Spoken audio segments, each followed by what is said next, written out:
with Dan Duquette at the winter meetings. And Dan, you just finished your briefing, daily briefing with the Baltimore reporters, and it sounded like the Orioles were close to a trade today, correct?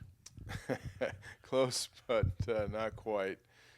We were working on a couple of trades for pitching, and we hoped to bring a pitcher in through a trade, but it fell apart at the end.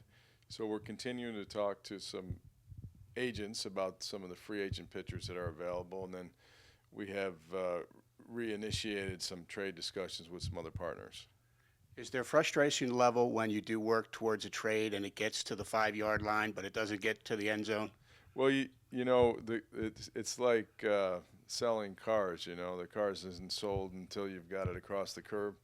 So I don't like to talk about these possibilities, but we had a trade that we liked that we just couldn't close on.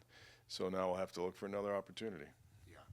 And you also said, is it still likely the Orioles to make an acquisition via a free agent over trade, despite today's developments? Well, I think that the discussions we've had with some free agents, outfielders and pitchers, those have progressed, and we've got a better idea about the focus of who wants to come here and what the values will be. And then we're also looking at some possibilities in the Rule 5 draft. We've been very successful in the Rule 5 draft the last couple of years, getting some players for our ball club, and hopefully we can do the same tomorrow. You said today, and I want to get a further take from you on this, very rarely do we sign a high-profile free agent. You mentioned Cruz and Jimenez, high-profile guys who have accomplished enough, so costing you various amounts. Are you saying the Orioles are unlikely to make a big expenditure via free agency? Well, I think if you take a look at how we built our team, we've signed a number of players, but we haven't signed a lot of players to long-term commitments. And a lot of these high-profile free agents demand long-term and high salaries, and that's not really the way we've gone about building our team. We've been building our team through the draft, through trades, through free agent signings, through the Rule 5 draft and international scouting. And that's the route that we're going to continue on. Is part of that tied into many other factors to include potential long-term extensions at some point for your own players, arbitration raises for your own players, looking at payrolls 1, 2, 3 years down the road? Is all this tied in? Well, that's a good way to look at it. I mean, you have to take a look at your team from all those different angles.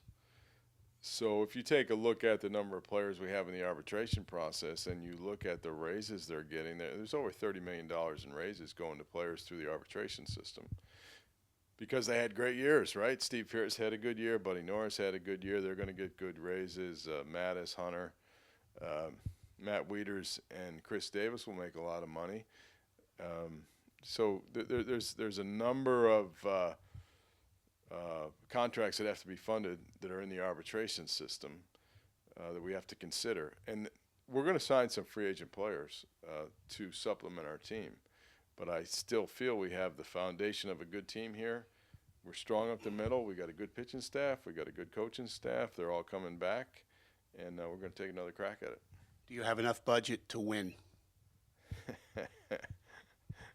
We have plenty of resources here to field a good, solid, competitive team, and it looks like we're on track to have another good, solid, competitive team in 2015 on the basis of the players that are returning.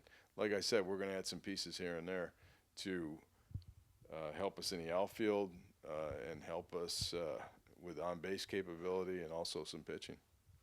And the Orioles had enough money to win 96 games last year, oh, by the way, in the AL East, so that worked out, right? Well, thank you very much, Steve. That's good.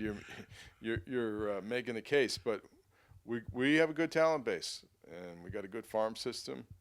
And the more I look at some of these outfielders, the better Dario Alvarez looks, the better Christian Walker looks to us, because I think these guys are hungry and they're going to want to make a contribution to our team. Last thing, get a little clarification to the extent you can give it on your attempt to get another catcher. does this mean you're trying to get someone who could potentially beat out, say, Caleb Joseph for the number 2 job behind Matt? Are you looking for depth behind Caleb? A competitive situation in camp? How do you characterize it? Well, we'd like to have a competitive situation in camp, but we also got to be prepared if Matt Wieters isn't ready to start day one of the season. So we need more catching depth. Well, Dan, thanks very much. The Orioles will probably be active tomorrow in the Rule 5, correct?